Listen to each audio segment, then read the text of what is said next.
இன்றைய தலையங்கம் பரிசுத்த ஆவி. பரிசுத்த ஆவியானவரை குறித்து உங்களுக்கு நான் பேச போகிறேன். இந்த கிழமையும் அடுத்த கிழமையும் பரிசுத்த ஆவியானவரை குறித்து 3 கேள்விகள் நாங்கள் கேட்க போகிறோம்.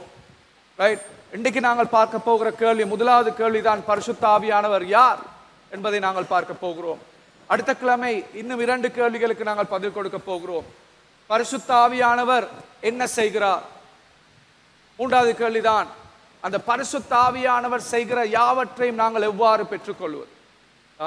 இந்த 3 கேள்விகளுக்கு நாங்கள் பதில் பார்க்க போகிறோம் இந்த கிழமையும் அடுத்த கிழமை. முதலாவது பரிசுத்த ஆவியானவர் யார், அதற்கு பிறகு பரிசுத்த ஆவியானவர் என்ன செய்கிறார், அதற்கு பிறகு பரிசுத்த ஆவியானவர் செய்கிற காரியங்களை நாங்கள் எவ்வாறு பெற்றுக்கொள்வது. விருப்பமா உங்களுக்கு இந்த கேள்விகளுக்கு பதில் கண்டுகொள்ள? இந்த 2 கிழமை இந்த 3 கேள்விகளுக்கு நாங்கள் பதில் பார்க்க போகிறோம். இதை எங்கிருந்து நாங்கள் பார்க்க போகிறோம் என்று சொன்னால், நாங்கள் விசேஷமாக யோவான் புத்தகத்தில், நான் உங்களுக்கு இதற்கு பின்னணி தருகிறேன், 14ஆம் அதிகாரத்திலிருந்து 17ஆம் அதிகாரங்கள், 3 அதிகாரங்கள். இந்த 3 அதிகாரங்களும் மிகவும் முக்கியமான அதிகாரங்களாக இருக்கிறது. யோவான் 14 இருந்து 17, 14, 15, 16, 17 இந்த 4 அதிகாரங்களும் மிக முக்கியமான அதிகாரங்கள். ஏனென்றால் இயேசு கடைசி இரவு, அவருடைய கடைசி இரவில் அவர் ஒரு மேல் மாடியில் தன்னுடைய சீசர்களோடு ஒரு மேசையில் இருந்து கொண்டு, அவர் இந்த உலகத்தை விட்டு செல்வதற்கு முன்பதாக தன் சீசர்களுக்கு சொல்ல வேண்டிய முக்கியமான காரியங்கள் யாவற்றையும் அவர் சொன்ன தருணம். யோவான் அதை அவன் ஒரு சீசகனாக அதிலிருந்து கேட்டுக்கொண்டு அந்த 3 அத்தியாகங்கள் நாங்கள் எடுத்துக்கிட்ட 14, 15, 16, 17 அந்த இரவில் அவர் கற்பித்த கடைசி காரியங்களை எங்களுக்கு சொல்லி இருக்கிறார். உங்களுக்கு தெரியும், ஒருவர் சாகிறதுக்கு முன்பதாக அவர் கூப்பிட்டாரண்டா, எனக்கு உன்னோட கொஞ்சம் கதைக்கோடும் என்று கூப்பிட்டா, அவர் சொல்ல போற காரியங்கள் மிகவும் முக்கியமான காரியங்கள். சாகிறதுக்கு முன்னால் ஒரு ஆள் கூப்பிட்டுட்டு கேட்க போறது இல்ல, இன்னைக்கு மழை பெய்தா வெயில் அடிக்குதான்.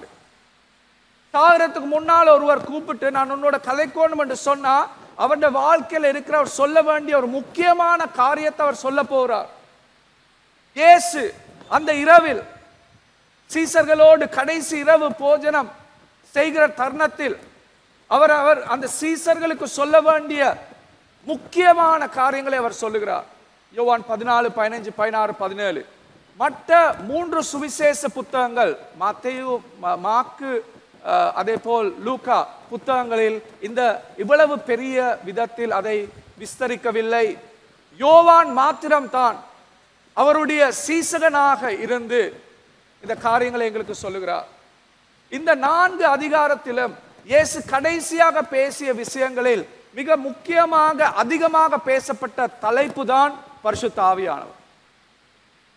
அவர் சீசர்கள் எவ்வாறு இந்த பரிசுத்த ஆவியானவரை அவர்கள் அறிந்து கொள்ள வேண்டும், தெரிந்து கொள்ள வேண்டும், அந்த பரிசுத்த ஆவியானவருக்காக எவ்வாறு அவர்களை தயார்படுத்திக் கொள்ள வேண்டும் என்று இந்த அதிகாரங்களில் எங்களுக்கு சொல்லி இருக்கிறார். நான் உங்களுக்கு கேட்ட 3 கேள்வி, பரிசுத்த ஆவியானவர் யார், பரிசுத்த ஆவியானவர் என்ன செய்கிறார், பரிசுத்த ஆவியானவர் செய்கிற காரியங்களை எவ்வாறு நாங்கள் பெற்றுக்கொள்வோம் என்ற 3ஐயுமே யோவான் 14ஆம் அதிகாரத்திலிருந்து தான் நான் உங்களுக்கு பேச போகிறேன். நான் ஏன் இந்த பின்னணி உங்களுக்கு கொடுக்கிறேன்டா, நான் உங்களுக்கு முதல்ல காண்பிக்க விரும்புகிறேன் இது எவ்வளவு முக்கியமானது. அடுத்தது நான் பேச போகிற காரியங்கள் இயேசு சீசர்களுக்கு பரிசுத்த ஆவியானவரை குறித்து சொன்ன காரியங்கள் இவைதான், அவர்களை தயார்படுத்த சொன்ன காரியங்கள் இவைதான். அப்படி என்றால் ஒரு சபை என்ற விதத்தில் இந்த காலகட்டத்தில் பரிசுத்த ஆவியின் ஊற்றுதலை அதிகமாக நாங்கள் எங்கள் வாழ்க்கையில் அனுபவிக்க வேண்டும் என்று பார்த்து கொண்டிருக்கிற இந்த நாட்களில் இயேசு படிப்பித்த அந்த கற்பனைகள் எங்களுக்கு முக்கியமாக இருக்கிறது. நாங்கள் போவோம். யோவான் 14ஆம் அதிகாரம் 15ஆம் வசனம் தொடக்கம் 26ஆம் வசனம் வரை நாங்கள் வாசிக்க போறோம். உங்களோட பைபிள் இருந்த பைபிளை திறந்து வச்சுக்கொள்ளுங்க அந்த பகுதியை. யோவான் 14ஆம் அதிகாரம் 15ஆம் வசனத்திலிருந்து 26ஆம் வசனம் வரை. நீங்கள் என்னிடத்தில் அன்பாயிருந்தால் என் கற்பனைகளை கைக்கொள்ளுங்கள். நான் பிதாவை வேண்டிக் கொள்ளுவேன், அப்பொழுது என்றென்றைக்கும் உங்களோடு கூட இருக்கும்படி சத்திய ஆவியாகிய வேறொரு தேற்றளவாளனை அவர் உங்களுக்கு தந்தருளுவார். உலகம் அந்த சத்திய ஆவியானவரை காணாமலும் அறியாமலும் இருக்கிறபடியால் அவரை பெற்றுக்கொள்ள மாட்டாது. அவர் உங்களுடனே வாசம் பண்ணி உங்களுக்குள்ளே இருப்பதால் நீங்கள் அவரை அறிவீர்கள். நான் உங்களை திக்கற்றவர்களாக விடேன், உங்களிடத்தில் வருவேன். இன்னும் கொஞ்ச காலத்திலே உலகம் என்னை காணாது, நீங்களோ என்னை காண்பீர்கள். நான் பிழைக்கிறபடியினால் நீங்களும் பிழைப்பீர்கள். நான் என் பிதாவிலும் நீங்கள் என்னிலும் நான் உங்களிலும் இருக்கிறதே அந்நாளிலே நீங்கள் அறிவீர்கள். என் கற்பனைகளை பெற்றுக்கொண்டு அவைகளை கை கொள்ளுகிறவன் எவனோ என்னிடத்தில் அன்பாயிருக்கிறான். என்னிடத்தில் அன்பாயிருக்கிறவன் என் பிதாவுக்கு அன்பாயிருப்பான். நானும் அவனில் அன்பாயிருந்து அவனுக்கு என்னை வெளிப்படுத்துவேன் என்றார். ஸ்காரியோத் அல்லாத யூதா என்பவன் அவரை நோக்கி, ஆண்டவரே, நீர் உலகத்துக்கு உம்மை வெளிப்படுத்தாமல் எங்களுக்கு உம்மை வெளிப்படுத்தப் போகிற காரணம் என்ன என்றான். இயேசு அவனுக்கு பிரதியுத்தரமாக, ஒருவன் என்னில் அன்பாயிருந்தால் அவன் என் வசனத்தை கைக்கொள்ளுவான். அவனில் என் பிதா அன்பாயிருப்பார். நாங்கள் அவனிடத்தில் வந்து அவனோடே வாசம் பண்ணுவோம். என்னில் அன்பாயிராதவன் என் வசனங்களை கைக்கொள்ள மாட்டான். நீங்கள் கேட்கிற வசனம் என்னுடையதா இராமல் என்னை அனுப்பின பிதாவுடையதா இருக்கிறது. நான் உங்களுடனே தங்கியிருக்கையில் இவைகளை உங்களுக்கு சொன்னேன். என் நாமத்தினாலே பிதா அனுப்ப போகிற பரிசுத்த ஆவியாகிய தேற்றளவாளனே எல்லாவற்றையும் உங்களுக்கு போதித்து நான் உங்களுக்கு சொன்ன எல்லாவற்றையும் உங்களுக்கு நினைப்பூட்டுவார். நாங்கள் ஜெபிப்போம். அன்பின் ஆண்டவரே, மீண்டும் உங்களிடத்தில் வருகிறோம். இந்த பகுதியில் பரிசுத்த ஆவியானவரே, நீர் யோவானுக்கு நீங்கள் வந்து அவனை ஊக்குவித்து இந்த வார்த்தைகளை எழுத வைத்தீர்கள். அதே பரிசுத்த ஆவியானவர் இன்று எங்கள் மத்தியில் வாசம் செய்து கொண்டிருக்கிறார்.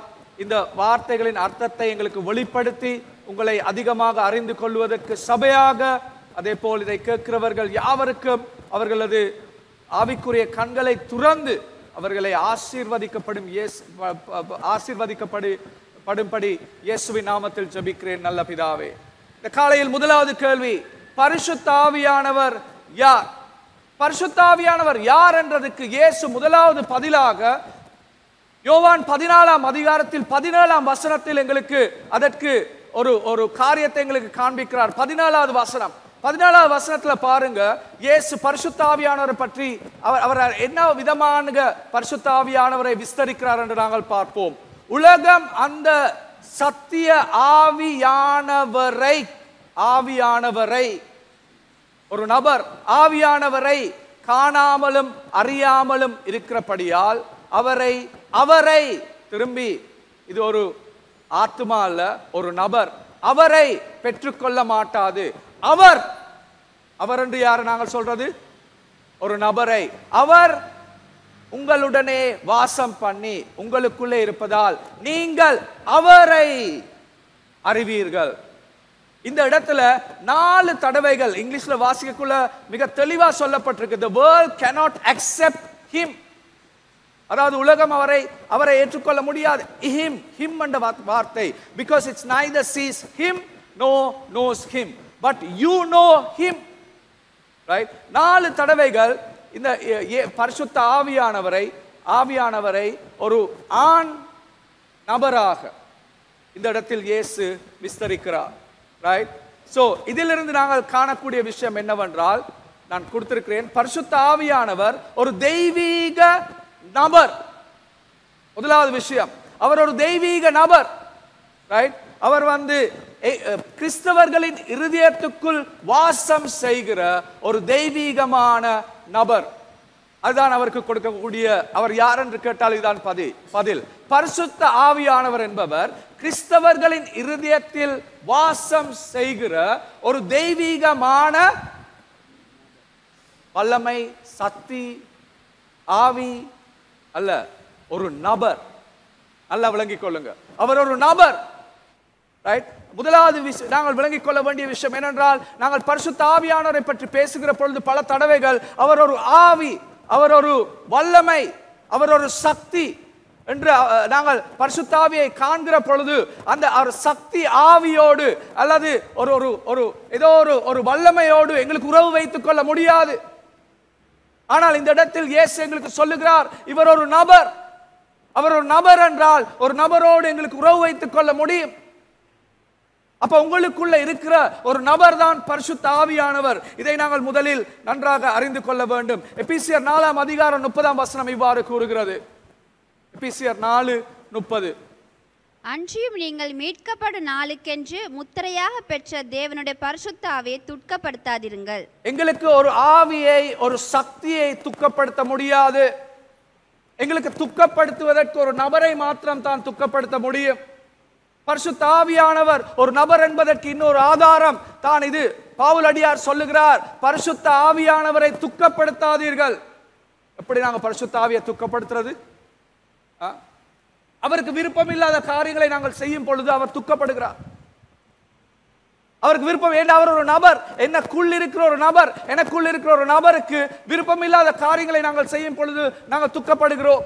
கணவன் மனைவி, இதில் இருக்கிற கணவன் மனைவிமார், நான் உங்களிடம் கேட்கிறேன், உங்களுடைய கணவன் அல்லது உங்களுடைய மனைவி உங்களுக்கு விருப்பம் இல்லாத காரியத்தை செய்கிற பொழுது உங்களுக்கு என்ன நடக்குது?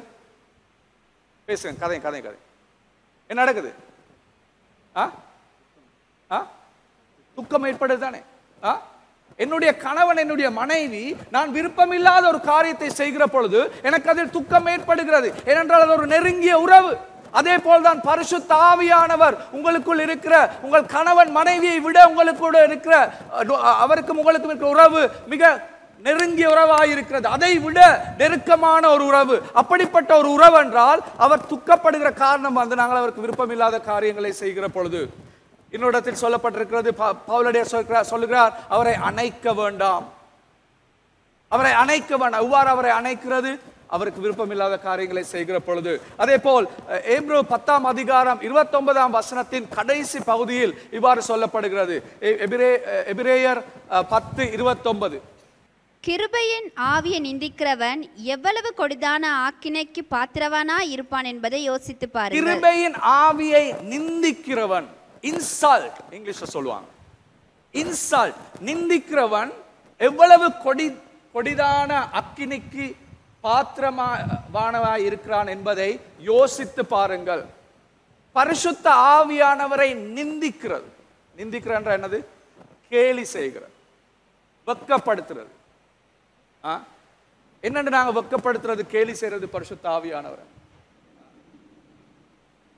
நாங்க வாழ்ற முறையில நாங்க பரிசுத்த ஆவியானவரை நிந்திக்க முடியும், வெட்கப்படுத்த முடியும். ரைட்? இல்ல சொல்லிக்கிறது பாருங்க, அந்த நிந்திக்கிறவன் எவ்வளவு கொடிதான அக்கினிக்கு பாத்திரவானாய் இருப்பான் என்பதை யோசித்து பாருங்கள். இன்னொருக்க நான் சொல்ல வருகிறேன், உங்களுக்கு நிந்திக்க முடியாது ஒரு ஆவியை, உங்களுக்கு நிந்திக்க முடியாது ஒரு வல்லமை, உங்களுக்கு நிந்திக்க முடியும், அதாவது உங்களுக்கு வெட்கப்படுத்த முடியும் ஒரு நபரை மாத்திரம்தான். இதில் நான் மீண்டும் சொல்ல வருகிற காரியம் என்னவென்றால், பரிசுத்த ஆவியானவர் ஒரு நபர், அதான் அவர் நிந்திக்கப்படுகிறார். பரிசுத்த ஆவியானவர் ஒரு நபர், அதுதான் அவர் வந்து முதல்ல சொன்னது போல துக்கப்படுகிறார். ரைட்? ரோமர் 15:30 தமிழ் மொழிபெயர்ப்பில் அது வரல, எனக்கு என்ன காரணம்னு தெரியாது, நான் பார்க்கல எல்லா மொழிபெயர்ப்புலையும். 15:30 சொல்லுது, பரிசுத்த ஆவியானவர் எங்களுக்கு அன்பு செலுத்துகிறார். ஒரு வல்லமைக்கு எங்களுக்கு அன்பு செலுத்த முடியாது.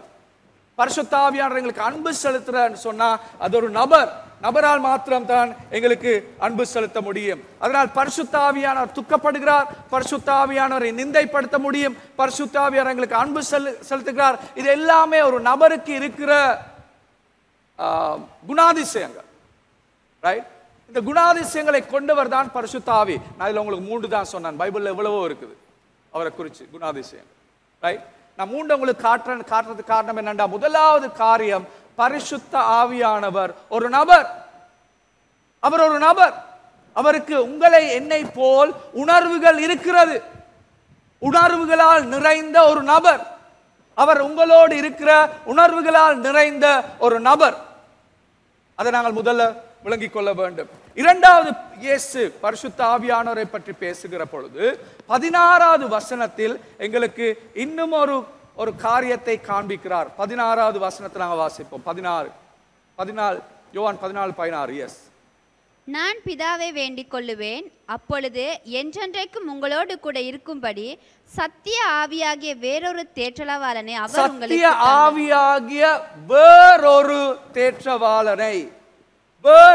தேற்றவாளனை, அதாவது இதுல என்ன சொல்ல வருகிறார் என்றால், நான் பிதாவிடம் கேட்க போகிறேன், அவர் உங்களுக்கு வேறொரு தேற்றவாளன். இந்த கிரேக்க வசனத்துல இந்த வேறொரு என்று சொல்லுகிறதற்கு 2 அர்த்தங்கள் இருக்கிறது. முதலாவது அர்த்தம் தான் அது ஒரே மாதிரி ஆனா வித்தியாசமான ஒரு நபர், ஒரே மாதிரி வித்தியாசமான நபர். அதான் ஹெட்ரோஸ் என்ற கிரேக்க வசனம், ரைட்? இன்னும் ஒரு வசனம் இருக்கிறது, அது ஒரே மாதிரி, அவரே போல்தான், அது வித்தியாசம் ஒன்றுமே இல்லை, ஒரே மாதிரி ஒரே மாதிரி. முதலாவது ஒரே மாதிரி வித்தியாசமான நபர், ரெண்டாவது ஒரே மாதிரி ஒரே மாதிரி. ஆனா அதுக்கு எலோன் என்ற கிரேக்க வசனம் பாவிக்கப்பட்டிருக்கிறது. இயேசு இந்த இடத்தில் பாவிச்சது இரண்டாவது எலோன் என்ற கிரேக்க வசனத்தை அவர் பாவிக்கிறார். அப்படி என்றால் என்னை போலவே இன்னொருவரை நான் உங்களுக்கு தருகிறேன். ஒரு வித்தியாசம் அவர்ல இல்லை. என்னை போலவே இன்னொரு நபரை நான் உங்களுக்கு தருகிறேன். அவர்ல ஒரு வித்தியாசமே இல்லை. அதாவது அவர், உங்களுக்கு தெரியும், இயேசு இந்த இடத்தில் வருகிற பொழுது அவர் ஆண்டவர் என்பதை அவர் காண்பித்து விட்டார். அதாவது இரண்டாவது காரியம் தான் பரிசுத்தாவியானவர். முதலாவது பரிசுத்தாவியான ஒரு நபர், இரண்டாவது பரிசுத்தாவியானவர் அவர் தெய்வீகம் ஆண்டவர். அவரும் ஆண்டவர், அவர் தெய்வீக ஆண்டவர் என்பதை, ஆவியானவர் தேவன் என்பதை நாங்கள் அறிந்து கொள்ள வேண்டும். பரிசுத்தாவியானவர் தேவன், ரைட்? கிறிஸ்தவ தேவர்களில் தேவன் தான் பரிசுத்த ஆவியானவர். அவர் தேவன், பரிசுத்தாவியான தேவன் என்பதை நாங்கள் நன்றாக அறிந்து கொள்ள வேண்டும். இந்த இடத்தில் வரும் பொழுது இயேசு பல தடவைகள் தான் தேவன் என்பதை காண்பித்து விட்டார். உங்களுக்கு நினைவிருக்கும், யோவான் 8ஆம் அதிகாரத்தில் நீங்கள் போய் வாசித்து பார்த்தால் நீங்கள் காண்பீர்கள். அந்த இடத்தில் இயேசு சொல்லுகிறார், நான் ஆபிரகாமுக்கு முன்னாலே நான். போன கிழமை நீங்கள் வந்திருந்தீங்க சபைக்கு. அந்த போன கிழமை செய்த போதனையின் போது மோசே ஆண்டவரை கண்ட பொழுது ஆண்டவரிடம் கேள்வி கேட்கிறான், உங்களுடைய பேர் என்ன? எனக்கு என்னுடைய மக்கள் கேட்டால் யார் என்னை அனுப்பினான்னு கேட்டால் நான் என்ன சொல்றது? அவர் சொல்றார், ஐ ஆம், நான் என்று சொல்லு. அந்த நான் என்று சொல்லுவதை இயேசு அவர் தான் அந்த நான் என்பதை யோவான் 8 சொல்லுகிறார். அதாவது அவர் தேவனுக்கு தன்னை சமப்படுத்துகிறார். அது மாத்திரமல்ல, அவர் சொல்லுகிறார், நான் இந்த உலகத்தை இந்த உலகத்தை நியாயம் தீர்ப்பதற்காக வந்திருக்கிறேன். யாருக்கு உலகத்தை நியாயம் தீர்க்க முடியும்?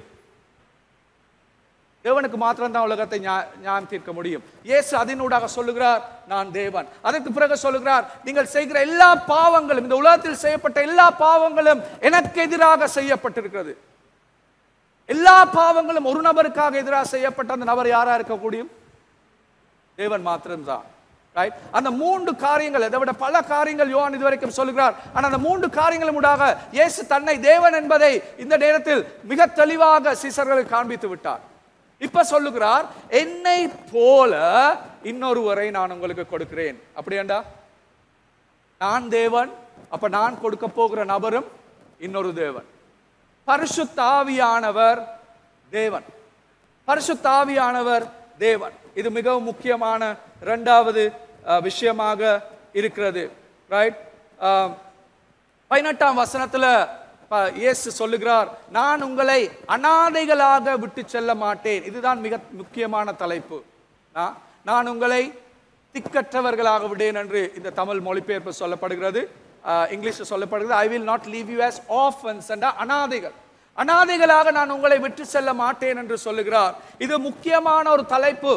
இந்த சீசர்கள் இப்பொழுது இயேசு இந்த 3.5 வருடம் அவர்களோடு இருந்து இந்த உலகத்தை விட்டு போவதற்கு முதல் ராத்திரி அவர் சொல்லுகிறார், நான் உங்களை திக்கற்றவர்களாக, அனாதைகளாக விட்டு செல்ல மாட்டேன், ரைட்?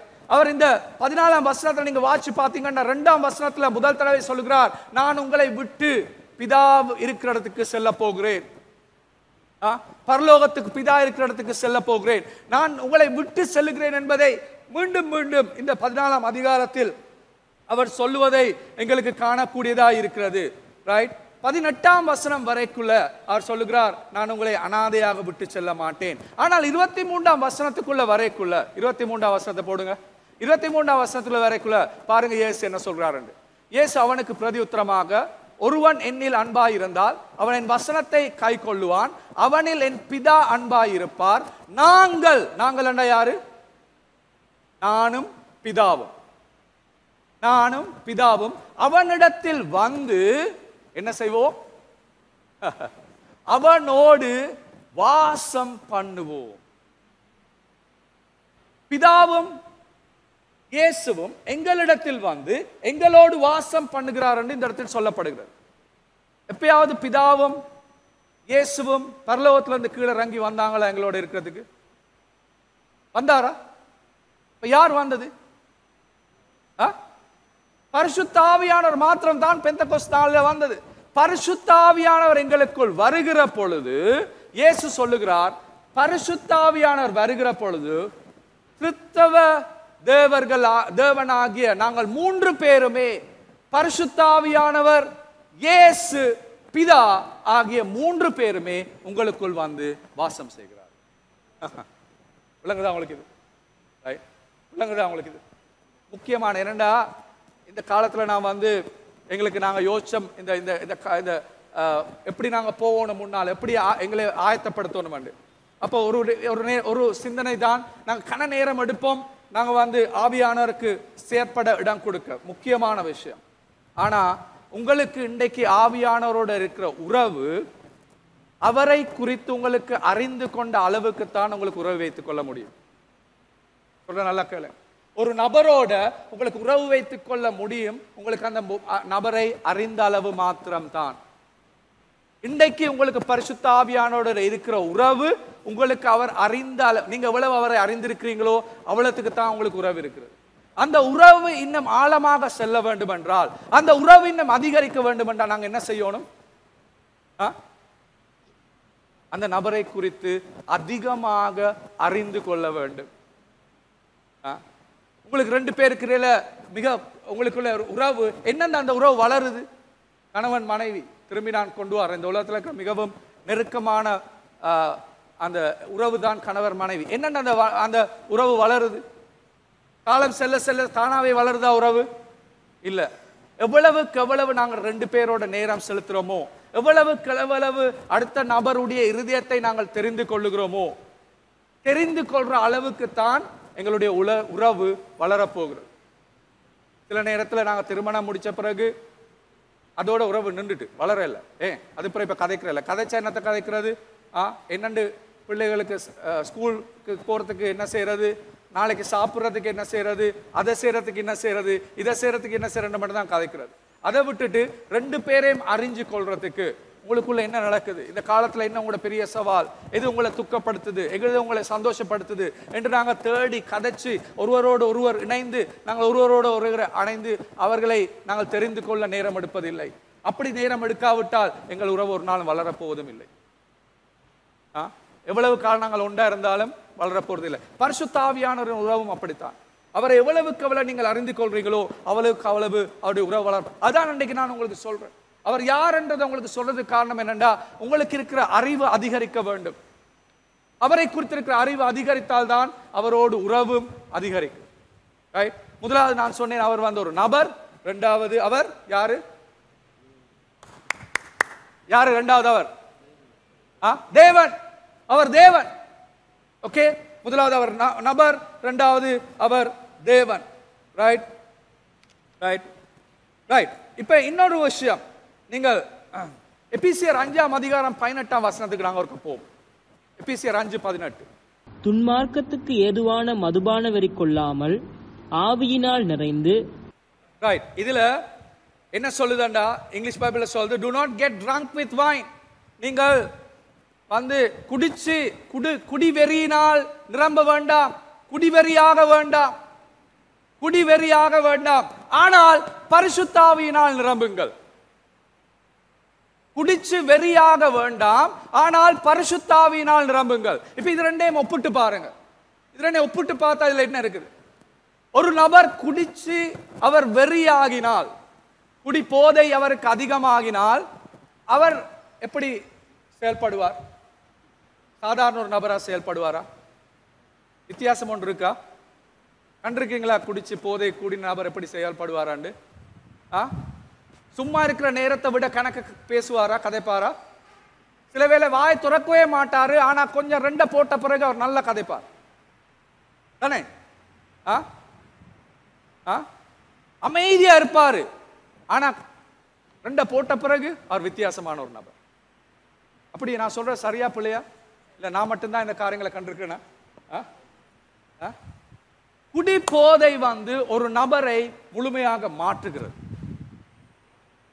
இப்ப வாங்க பரிசுத்த ஆவியானவர்.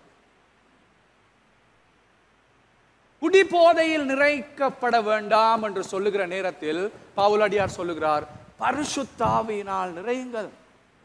குடி போதை நிறைந்த ஒரு நபர் எவ்வாறு அந்த மதுபானம் அவரை ஆளுகை செய்கிறதோ, அதற்கு பிறகு என்ன அவரை ஆளுகை செய்து, என்னது ஆளுகை செய்து? மதுபானம் தானே ஆளுகை செய்து. அவரை கண்ட்ரோல் பண்ண முடியாது, அவரை கட்டுப்படுத்த முடியாது. அவர் அந்த குடிபோதை நிறைந்த பிறகு அந்த குடிபோதை அவரை கட்டுப்படுத்த முடியாமல் அவரை செயல்படுகிறது. அந்த போதை இல்லாமல் ஆகும் வரைக்கும் அவரை கட்டுப்படுத்த முடியாது. அதே போலதான் பரிசுத்த ஆவியானவர் நிறைந்தால் நாங்களும் ஒரு சாதாரண நபரா அதுக்கு பிறகு இருக்க முடியாது. பரிசுத்த ஆவியானவர் எங்களை ஆளுகை செய்ய தொடங்கி விடுவார். அவர் எங்களை ஆளுகை செய்யும் பொழுது குடிபோதையின் ஒரு நபரை நீங்க கண்டா இவன் குடிச்சிருக்கான்னு சொல்ல மாதிரி ஒரு நினைவு இருக்கா? அப்போஸ்தலர் 2ஆம் அதிகாரத்துல என்ன சொல்றாங்க? பரிசுத்த ஆவியானவர் நிறைஞ்சவங்களை பார்த்து என்ன சொன்னாங்க? சொல்லுங்க சொல்லுங்க சொல்லுங்க, என்ன சொன்னாங்க? இவங்க வெறியாயிட்டு இருக்காங்க பாருங்க, காலை அதிகாலையிலே போய் குடிச்சிட்டு வந்துட்டாங்க. சாதாரணமான நபர்கள் இல்ல, அவர்களை பார்த்து அவர்களுக்கு ஒரு வித்தியாசம் இருக்குது. பரிசுத்த ஆவியானவர் நிறைகிற நபர்கள் அவ்வாறு வித்தியாசமான நபர்களாக இருப்பார்கள் என்பதுதான் பவுலடியார் இந்த இடத்துல சொல்ல வருகிறார். அப்படி என்றால் நாங்கள் இன்றைக்கு இன்னுமே சாதாரண நபர்கள் போல், இந்த உலகத்தில் இருக்கிற மற்ற நபர்களை போல் இன்று நீங்களும் நானும் வாழ்ந்து கொண்டிருந்தால் அதுக்கு அர்த்தம் என்ன? நீங்க குடிக்கல, அதான் அர்த்தம். நீங்க குடிக்கல, பரிசுத்த ஆவியானவரால் நீங்க நிரம்ப இல்லை. பரிசுத்த ஆவியானவர் நிரம்பின நபர் மற்ற நபர்களை சாதாரண நபர் போல் வாழ முடியாது.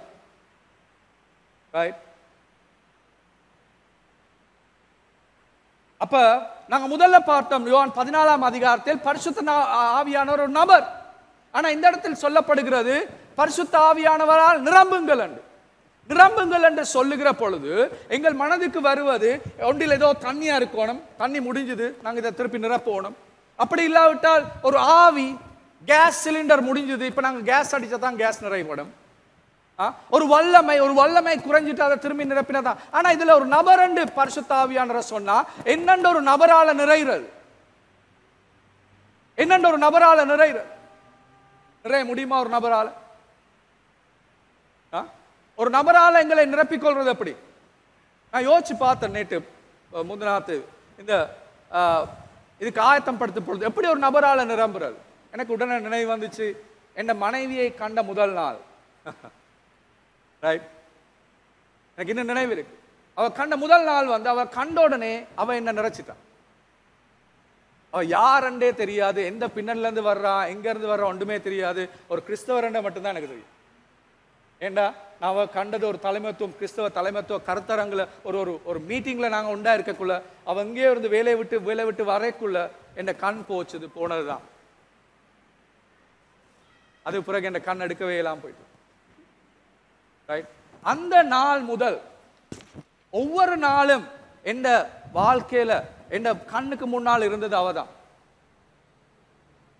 ஒரு கவிதை கூட எழுதினேன், அணுவே நீ என்னை அணு அணுவாய் கொள்ளுகிறாயே.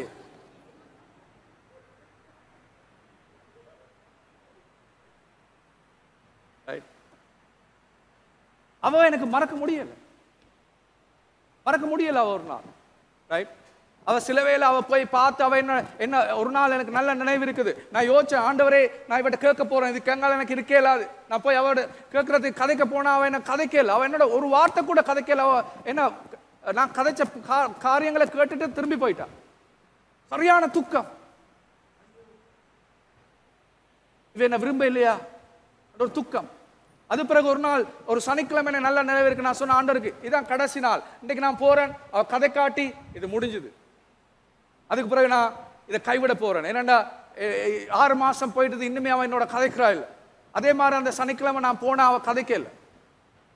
எல்லா வேலையும் விட்டுட்டு வீட்டை வந்து நித்திர கொண்டுட்டான் துக்கத்துல.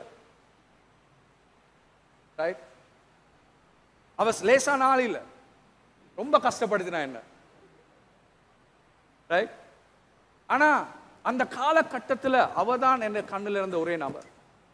கதைக்க ஆரம்பிச்சது பின்னதாக அவட குரலை கேட்பதற்கு சரியான ஆசை. எப்ப திரும்பி கால் பண்ணுவான்னு பார்த்துட்டு இருப்பேன். நாங்க மீட் பண்றேன்னு சொன்ன நான் தான் முதல்ல போய் இருக்கிறாள். சரியான நேரத்துக்கு வரணும்னு பார்த்துட்டு இருப்பேன். எவ்வளவோ நேரங்கள் நாங்க கல்யாணம் கட்டுறதுக்கு முன்பதாக நாங்க செலவழித்தோம். அந்த நேரங்கள் எல்லாமே மிக அழகான நேரங்கள். இப்ப அது மாறினு நான் சொல்லல. இன்னும் அவதான் என் மனதில் இருக்கிற ஒரே ராணி. வேற ராணி மாறி இல்லை எனக்கு. அதுதான் நான் யோசித்த ஒரு நபரினால் நிறைக்கப்படுவது என்பது இதுதான். அந்த நபர் உங்கள் முன்னிலையில் எல்லா நபர்களையும் விட அவர்தான் உங்களுக்கு இருக்கிற ஒரே நபர். அவர்தான் உங்களுக்கு இருக்கிற ஒரே அன்பு. பரிசுத்த ஆவியானவர் உங்கள் வாழ்க்கையில் இருக்கிற அப்படிப்பட்ட நபர். அவர் விட எனக்கு வேறு ஒருத்தருமே வேணாம் ஆண்டவரே. நீர் இருந்தால் எனக்கு போதும். நீர் இருந்தால் எனக்கு போதும். வேற ஒருத்தருமே எனக்கு வேணாம். உங்களே தான் எனக்கு தேவை. உங்களோட தான் நான் நேரம் செலவழிக்கணும். எனக்கு உங்களோட தான் இருக்கணும். எனக்கு நீங்க மாத்திரம் தான் வேணும் என்று நீங்க சொல்ற நபர் அவரா? ஏனண்டா நீங்க ஒரு அன்பு செலுத்துற நபருக்கு முன்னால எப்பவுமே நீங்க ஒரு நல்ல நபரா இருக்க பார்ப்பீங்க. எனக்கு நினைவிருக்க அந்த காலத்துல அவருக்கு நான் அன்பு செலுத்தக்குள்ள எந்த குறைபாடுகளை அவங்க காட்டக்கூடாது. மீட்டிங் எங்கேயாவது மீட்டிங்க்கு வர சொன்னா சரியான நேரத்துக்கு நான் போய் நிக்கணும். ஏண்டா நேரம் பெந்திச்சண்டா அப்புறம் நினைச்சிடுவா எனக்குள்ள ஒரு குறைபாடு இருக்குது.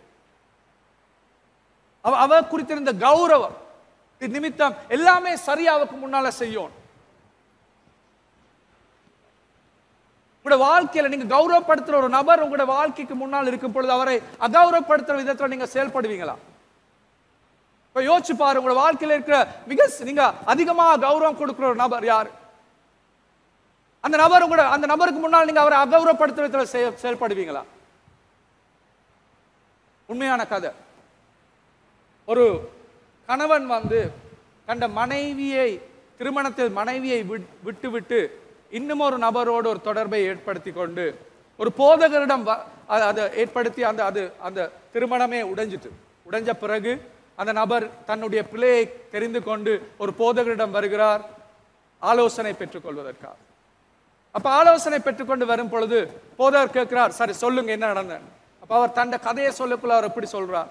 அவர் சொல்லுறார், நான் என் மனைவியை நான் திருமணத்தில் இருக்கும் பொழுது இந்த நபரோடு நான் என்னுடைய உறவை ஆரம்பித்தேன். இந்த நபரோடு அந்த உறவை ஆரம்பித்தது பின்பதாக என்னுடைய சொந்த வீட்டிலே என் மனைவி இல்லாத நேரத்தில், அவர் வேலைக்கு போன நேரம், வெளியில போன நேரத்தில் என்னுடைய சொந்த வீட்டுக்கே நான் அவளை அழைத்து வந்திருக்கிறேன். பல தடவைகள் அழைத்து வந்திருக்கிறேன். அழைத்து அந்த வீட்டுக்குள்ள நான் அவளோடு இருக்கிற நேரத்தில் எனக்கு அவளோடு இருக்க முடியாது. எனக்கு அவளோடு இருக்க முடியாத காரணம் என்னண்டா, எங்கட வீட்டுல எங்கட சுவர்ல நானும் அவளும் ஒன்றாயிருக்கிற படங்கள் இருக்குது. என்னுடைய மனைவியின் படங்கள் இருக்கிறது. அந்த படங்களை காண்கிற பொழுது என்னுடைய மனைவி இல்லாத இந்த நபரோடு அந்த வீட்டுக்குள்ள இருக்கிறது எனக்கு ஒரு மிகப்பெரிய பிரச்சனை. அப்புறம் நாங்க என்ன செஞ்சோம்டா, ஒவ்வொரு நாளும் நாங்க எங்க வீட்டுக்குள்ள வந்த உடனே முதல்ல போய் எல்லா படங்களையும் புரட்டுறது, இல்லாட்டி கலட்டி கீழே வைக்கிறது. வச்சுட்டு தான் எங்களோட உறவை எங்களுக்கு ஏற்படுத்தக்கூடியதா இருந்துச்சு. அப்புறம் எல்லாம் முடிஞ்ச பிறகு திரும்பி படங்கள் எடுத்து போடுறது.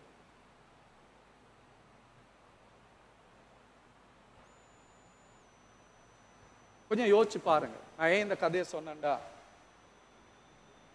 இயேசு சொல்லுகிறார் எங்களுக்கு, he will be with you and he will be in you. அவர் உங்களோடு இருப்பார், உங்களுக்குள் இருப்பார் என்று 16ஆம் வசனம் சொல்லப்படுகிறது.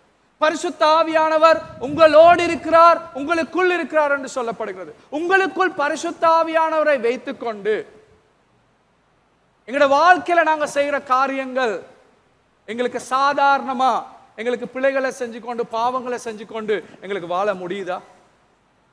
அப்படி வாழ முடியும் என்றா பரிசுத்த ஆவியானவர் உண்மையாவே உங்களுக்குள்ள இல்ல. அப்படி இல்லாட்டி உங்களுக்கு பரிசுத்த ஆவியானவர் உங்களுக்குள்ள இருக்கிறாருன்னு உங்களுக்கு தெரியாது. ஆனால் பரிசுத்த ஆவியானவர் என்ற இந்த நான் உங்களுக்கு காட்டினான் முதல் 23ஆம் வசனம், பிதா இயேசு பரிசுத்த ஆவியானவர் 3 பேரும் எனக்குள் வந்து என்னுடைய சரீரத்தை அவருடைய ஆலயமாக மாற்றி இருக்கிறார். யோசிச்சு பாரு, யோசிச்சு பாரு. பிதா, குமாரன், பரிசுத்த ஆவியானவர் 3 பேரும் என் சரீரத்துக்குள் வந்து என்னுடைய சரீரத்தை அவருடைய ஆலயமாக மாற்றியிருக்கிறார்கள். அப்படி இருந்தால் எங்களுக்கு முடியுமா அந்த ஆலயத்தில், அந்த ஸ்தானத்தில் அவருக்கு கௌரவப்படுத்தாத, அவரை துக்கப்படுத்துகிற, அவரை நிந்தை செய்கிற காரியங்களை தொடர்ந்து எங்களுக்கு செய்து கொண்டிருக்க முடியுமா? இந்த பரிசுத்த ஆவியானவரை எங்களுக்குள்ள வச்சுக்கோங்க. இன்னொரு வசனத்தை காட்டிட்டு நாங்க ஜெபிக்க போகிறோம். வர்ஷிப் டீம் வாங்க மேல. இந்த வார்த்தை எனக்கு மிக ஒரு வாலிப கிறிஸ்தவனாக இருக்கும் பொழுது மிக பெரிய தாக்கத்தை ஏற்படுத்திய ஒரு வார்த்தை தான் இந்த வார்த்தை. எனக்கு இன்னும் நினைவு இருக்கிறது. ஒரு வாலிபர்களுக்கு எனக்கு பிரசங்கம் செய்ய சொன்ன பொழுது நான் ஒரு வாலிபனாக தான் இருந்தேன். எனக்கு பெரிய வயசு இருக்கல. இந்த வார்த்தை தான் நான் எடுத்து அவர்களுக்கு பிரசங்கம் செய்த வார்த்தை. ஒரு முக்கியமான வார்த்தை. 2 பேதுரு 1ஆம் அதிகாரம் 3-4. 2 பேதுரு 1ஆம் அதிகாரம் 3ஆம் வசனம் 4ஆம் வசனம் நாங்கள் வாசிப்போம். தம்முடைய மகிமையினாலும் காருண்யத்தினாலும் நம்மை அழைத்தவரை அறிகிற அறிவினாலே ஜீவனுக்கும் தேவ பக்திக்கும் வேண்டிய யாவற்றையும் அவருடைய திவ்ய வல்லமையானது நமக்கு தந்தருளினது மட்டுமன்றே, இச்சையினால் உலகத்தில் உண்டான கேட்டுக்கு தப்பி நித்திய சுபாவத்துக்கு பங்குள்ளவர்களாகும் பொருட்டு மகா மேன்மையும் அருமையுமான வாக்குத்தத்தங்களும் அவைகளினாலே நமக்கு அருளப்பட்டிருக்கிறது. திரும்பி போங்க 3ஆம் வசனத்துக்கு. தம்முடைய மகிமையாலும் காருண்யத்தாலும் நம்மை அழைத்தவரை அறிகிற அறிவினால். யார் எங்களை அழைத்தவர்? இயேசு.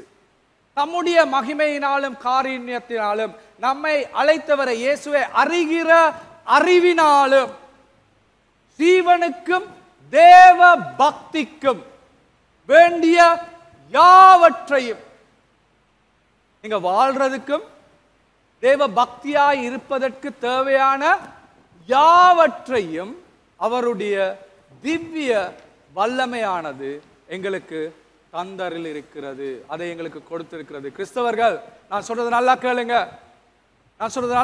ஏன் செஞ்சதை கொஞ்சம் யோசிச்சு பாருங்க.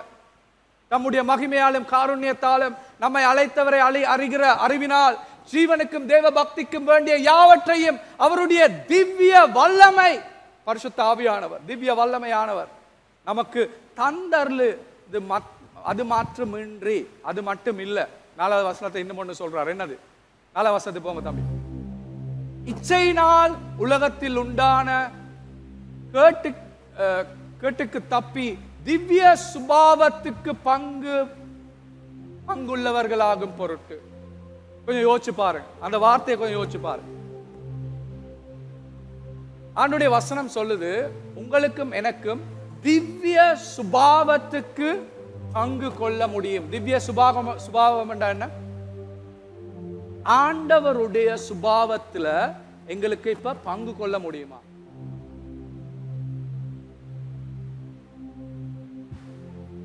உங்களுக்கும் எனக்கும் என்ன செய்ய முடியும்? திவ்ய சுபாவத்தில் பங்குள்ளவர்களாகும் பொருட்டு மகா மேன்மையின் அருமையான வாக்கு தத்தங்கள் அவைகளினாலே நம்மளுக்கு அளிக்கப்பட்டிருக்கு. பரிசுத்தமான வாழ்க்கை வாழ்வதற்கு தேவையான எல்லாவற்றையும் ஆண்டவர் உங்களுக்கு கொடுத்திருக்கிறார்.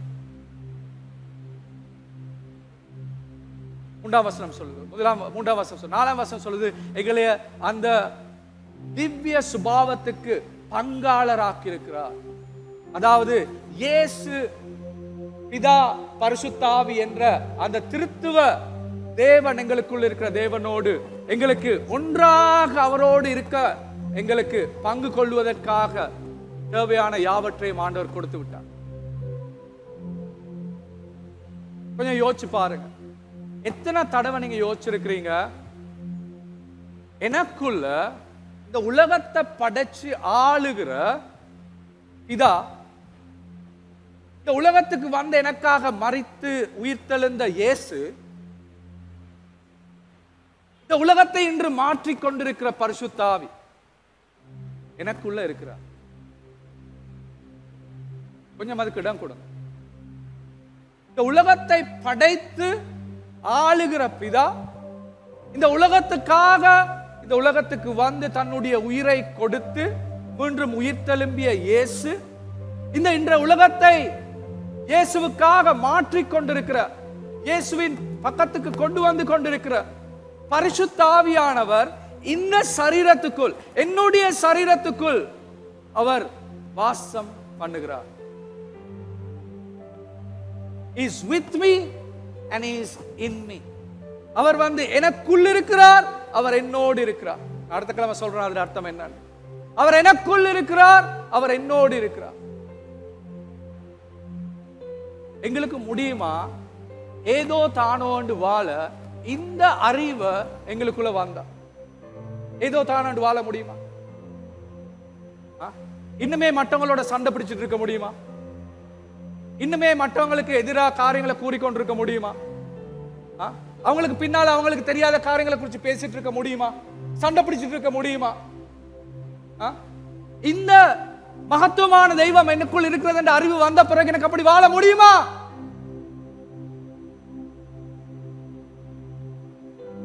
மற்றவங்களை குறித்து பொறாமை எனக்குள்ள வருமா? எரிச்சல் எனக்கு வருமா? இன்னொரு நாள் வேதனை படுத்தணும் என்ற ஆசை எனக்குள் வருமா? உடைந்த உறவுகளோடு தொடர்ந்து வாழ எனக்கு முடியுமா? இந்த வல்லமை உங்களுக்குள் இருந்தால், நான் சொல்றது நல்லா கேட்டுக்கொள்ளுங்க, இந்த வல்லமை உங்களுக்குள் இருந்தால் உங்களுக்கு ஒரு காயம் உங்களுக்குள்ள இல்ல, ஆழமான காயம் உங்களை சுகப்படுத்த முடியாது. எவ்வளவு ஆழமான காயமாய் இருந்தாலும் இந்த வல்லமை உங்களுக்குள் இருந்தால் அந்த வல்லமையால் அந்த காயத்தை சுகப்படுத்த முடியும். உங்களுக்குள் உடைந்த ஒரு காரியமே இல்ல, சரிப்படுத்த முடியாது இந்த வல்லமை உங்களுக்குள் இருந்தால். எப்படி நீங்க உடைஞ்சிருந்தாலும் இந்த வல்லமை உங்களுக்குள் இருந்தால் அந்த வல்லமையால் முடியும் உங்களை சரிப்படுத்துவதற்கு. உங்களுக்குள் ஒரு பழக்க வழக்கம் இல்ல, உங்களுக்கு கைவிட முடியாது. ஏதாவது ஒன்றுக்கு நீங்க அடிமையாக இருந்தீங்கண்டா ஒரு அடிமையாலையும் உங்களை இதுக்கு மேல வைத்துக் கொள்ள முடியாது. இந்த வல்லமை உங்களுக்கு இருக்கிறது என்றதை நீங்கள் அறிந்து கொண்டார். நான் சொல்றது உங்களுக்கு விளங்குதா தேவ மக்களே? எவ்வளவு தூரத்துக்கு இந்த அறிவோட நாங்க வாழுறோம், எவ்வளவு தூரம் நாங்கள் அறிஞ்சிருக்கிறோம். பரிசுத்த ஆவியானவர் என்ற ஒரு நபர், அந்த நபர் எனக்குள் வந்து என்னோடு வாசம் செய்து கொண்டிருக்கிறார். நாங்க வாழ்றது எப்படியாண்டா, ஒரு ஆராதனைக்கு வந்து ஒரு நல்ல ஒரு உணர்வு, ஆண்டவரே நல்ல உணர்வு தாங்க, நல்ல உணர்வு, அதோட முடிஞ்சது பரிசுத்த ஆவியானவர். சரி நீங்க இப்ப இங்க இருங்க, நான் போய் இந்த வேலையை செய்யறேன். பரிசுத்த ஆவியானவர் வந்தாரண்டா என்ன தெரியுமா செய்வார்? முதல்ல அவர் வந்து, நாங்க பாடினோம் தானே, ஆளுகை செய்யும். என்னுடைய ஆளுகையை கைவிட்டா தான் அவருடைய ஆளுகை வரப்போறது என்ற வாழ்க்கையில்.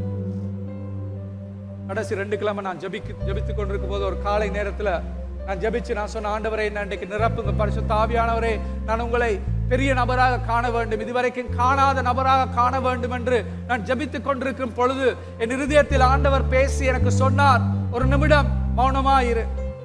நான் மௌனமாய் இருக்கும் பொழுது அவருடைய குரல் எனக்கு கேட்டது. அவர் சொன்னார், நீ நிரப்பு நிரப்பு நிரப்பு என்று சொல்லிட்டு இருக்கதானே. நேற்றுமே நாங்கள் இதுல வந்து நாங்க பாடைக்குள்ள சொன்ன நிரப்புங்க நிரப்புங்கன்னு சொல்லிக்குள்ள பரிசுத்தாவே அதே காரியத்தை எனக்கு சொன்னார். நிரப்புங்க நிரப்புங்கன்னு கேட்கிறீங்க, என்னத்தடா நிரப்புறது? நீங்க தானே நிரம்பி போயிருக்கிறீங்களே, உங்க மாம்சத்தால நிரம்பி போயிருக்கிறீங்களே, எங்க எனக்கு இடம் உங்களை நிரப்புறதுக்கு? நிரப்புங்கன்னு சொன்னா முதல்ல உங்களை வெறுமையாக்குங்க, உங்களை வெறுமையாக்குங்க, மாம்சத்திலிருந்து வெறுமையாக்குங்க. உங்களுடைய நீங்க வந்து உங்களுடைய வாழ்க்கையை ஆளுகை செய்யறத கைவிடுங்க. மற்றவங்களுடைய வாழ்க்கையை ஆளுகை செய்யறத கைவிடுங்க. உங்களுடைய பிள்ளைகளுடைய வாழ்க்கையை ஆளுகை செய்யறத கைவிடுங்க. உங்களுடைய கணவன் மனைவி ஆளுகை செய்யறத கைவிடுங்க. உங்களுடைய எல்லா காரியங்களையும் ஆண்டவருக்கு விட்டுட்டு சொல்லுங்க, ஆண்டவரே நான் வெறுமையாகிறேன், ஆண்டவரே என்ன நிரப்புங்க. இப்ப அப்பா அவரால் உங்களுக்கு நிரப்புங்க. முழுமையா உங்களோட ஆளுகை அவருக்கு கொடுங்க. அப்ப நீங்க அவருடைய கிரியை உங்களோட வாழ்க்கையில காணுங்க.